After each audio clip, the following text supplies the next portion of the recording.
used this new kind of staircase recruitment maneuver and a decremental PEEP trial to go along with that, showing overall not only no benefit, but a potential harm signal for the high PEEP recruitment group.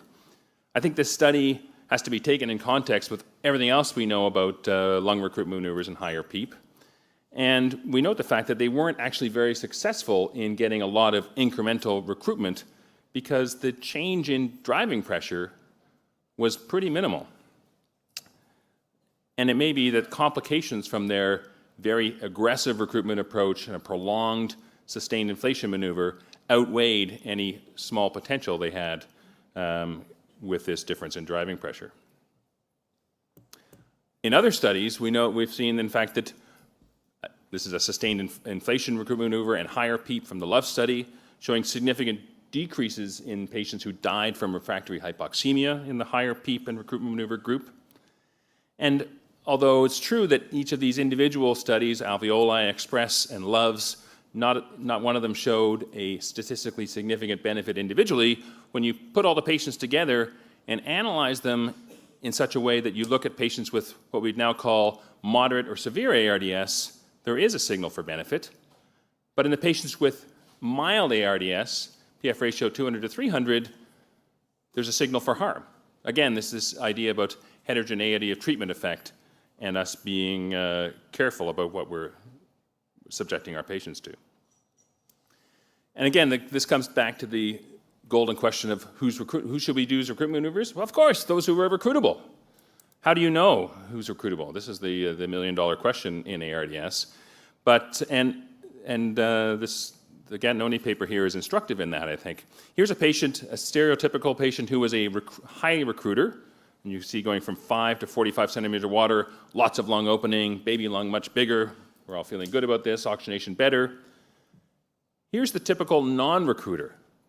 The thing to notice here is that how different the starting CT scans looked. They didn't have a lot of patients who were socked in and had terrible looking chest x-rays and terrible CT scans that they couldn't recruit. The people who didn't recruit had most of their lungs open to start with. Obviously, you're not going to be able to recruit this patient very much because they don't have a lot of lung collapse.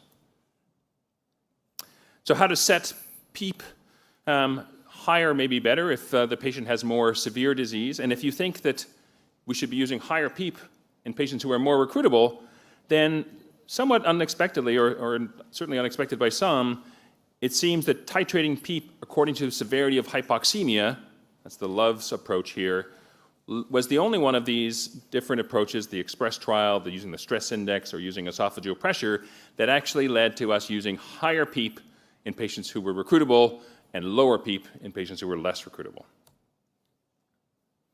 You also might, when you're thinking about, maybe I want to do some personalized medicine, you might want to look for an individual response to PEEP. Ewan Gallagher did this analysis, again, using the Love's and also the Express paper data, and look to see what happened to the change in oxygenation following the change in PEEP at the time of randomization. So some patients had their PEEP increased, some patients had their PEEP decreased, according to both what they were on before randomization and the randomization scheme. And he looked and saw what happened to their PF ratio at the first blood gas after randomization, about an hour, hour and a half afterwards. And it turns out that if your PEEP was increased, there was a strong relationship between your PF ratio change and mortality. If you had your PEEP increased and your oxygenation improved, significantly lower chance of dying. If you had your PEEP increased and your oxygenation got worse, mortality went up, suggesting overdistension in that scenario. And as a control, in patients whose PEEP was the same or decreased, there was no significant relationship with that short oxygenation change and mortality. Now, prone positioning is another thing that we should be clearly thinking about in a patient with refractory hypoxemia. From the first randomized control trial in the New England Journal in 2001, we already saw that in most patients, a robust improvement in oxygenation upon putting a patient prone. So really, if a patient's dying of hypoxemia, this should be something that we're strongly considering. And in patients with severe ARDS, we first saw a meta-analysis signal towards benefit and a subsequent confirmation in a prospective trial, taking the more severe group, proning them for 16 hours a day, getting them, and then stopping as soon as that was safe to do so, a significant improvement in mortality. And even if you think this, oh, this is too big of a difference to be really true, even if we halve that and say, well, maybe the real effect is only 8%, that would still be a very big absolute risk difference in mortality. Nitric oxide is another tool in our toolbox to help treat hypoxemia, a selectively selective pulmonary vasodilator when you give it in the inhaled form. And again, robust data to say this is effective in improving oxygenation. We don't use this in all patients with ARDS because there's no outcome difference when you give it to all comers, and in fact, the point estimates are all sort of on the wrong side of that line here. But for selected patients who you think are really dying of hypoxemia, inhaled NO may be a useful thing to buy some time. Now, alternative modes of ventilation. Before we get to ECMO, some people would promote airway pressure release ventilation or bilevel, depending on how you set this up. There are different ways of doing APRV, where in all of them, the common thing is that this is just two levels of CPAP. There's a low level and a high level. The patient can breathe spontaneously in between times, and usually there's no support for those spontaneous breaths. And at least sort of in the North American trauma surgeon way of setting this up, patients spend more of the time at the high pressure with intermittent releases to the low pressure to facilitate ventilation. So among APRV enthusiasts, there's often lots of evangelical zeal saying, well, we can deliver higher mean airway pressures and recruit the lung and do so in a safe fashion, and we're facilitating spontaneous breathing. There are improved less sedation, improved hemodynamics. We don't have to worry about synchrony. This is just CPAP. And maybe the patients are still using their diaphragm. We might even be preventing ventilator-induced diaphragmatic injury as well. But I have to say, I have some concerns about APRV from a mechanistic standpoint. I worry about overstretch with release volumes, which, depending on how you set this up, if you put P low very low, that may result in release volumes of 700, 800, a liter. And people say, oh, don't worry, it's a release volume. Well, it's true, but when you go back up to P high, most of that release volume is going back in again. So I worry about tidal volumes of a liter, even if it's only 8 or 10 times a minute. I also worry about overstretch from sort of, this would be patient self-induced or ventilator-assisted patient self-induced lung injury when you're holding them at P high and they're making their own inspiratory efforts on top of that, that may be raising their transpulmonary pressure significantly. And we have no way of measuring that unless we have an esophageal pressure balloon in. And I also worry about de-recruitment and reopening injury with releases, even if expiratory flow doesn't go to zero. I think the summary about APRV is that there's lots of enthusiasm in some corners, but not a lot of clinical or experimental data. Up until recently, there have been several smaller trials which mostly looked like this, showing no differences in clinical outcomes, no changes in PF ratio or applied PEEP.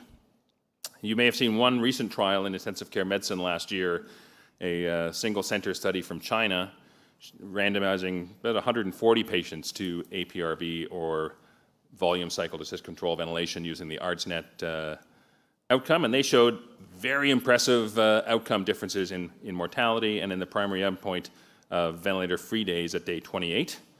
So I think these results are hypothesis generating and need confirmation in a larger multi-center study before we would adopt them, because there are some baseline differences favoring the APRV group. Tidal volumes were high in both groups. There were higher airway pressures in the APRV group, and the volume control patients were more deeply sedated, received more benzodiazepines and opiates, all of which may have contributed to worse outcome. So a question mark still. Finally, a couple of minutes about high-frequency oscillation. This is a different mode of ventilation that allows you to apply a relatively high mean airway pressure, which is functionally equivalent to PEEP, and then sort of magically shake the patient to get rid of CO2 without having to instill a large tidal volume on top of that higher airway pressure. Overall, when you apply this to patients with moderate to severe ARDS, as we showed in our trial and the UK study also showed, there's no benefit, and in fact, there may be a signal to harm. But for the patient with refractory hypoxemia, we have some new data that was just published in the Blue Journal last year, which shows that there is significant heterogeneity of treatment effect for HFO versus protective conventional ventilation based on the severity of baseline hypoxemia. So for patients who had a PF ratio less than 100, the point estimate favoring HFO was less than 1, meaning that HFO was better than conventional ventilation. If you want to be more conservative and say, I really want to see I want the whole 95% confidence interval of that line to be under 1, then it's PF ratio less than 61. So again, we're talking about our difficult to oxygenate patients. And so while this, this again, maybe some hypothesis-generating data, I think it allows us to at least feel good about treating that patient who's dying of hypoxemia with HFO if needed, if they're already in the prone position and already on high PEEP and are not responding. So overall, I've tried to highlight some of the things that we can use in our treatment of hypoxemia before we jump to ECMO. We highlighted higher PEEP, prone positioning. Those are both, I think, well proven and actually can improve mortality in the right patients. HFO, APRV, inhaled nitric oxide, other things that we might consider. Again, go back to this physiology schema when you're at the bedside, thinking about how can I help this patient and how can I individualize my therapy to improve their outcome. And with that, I'll stop there. Thank you very much.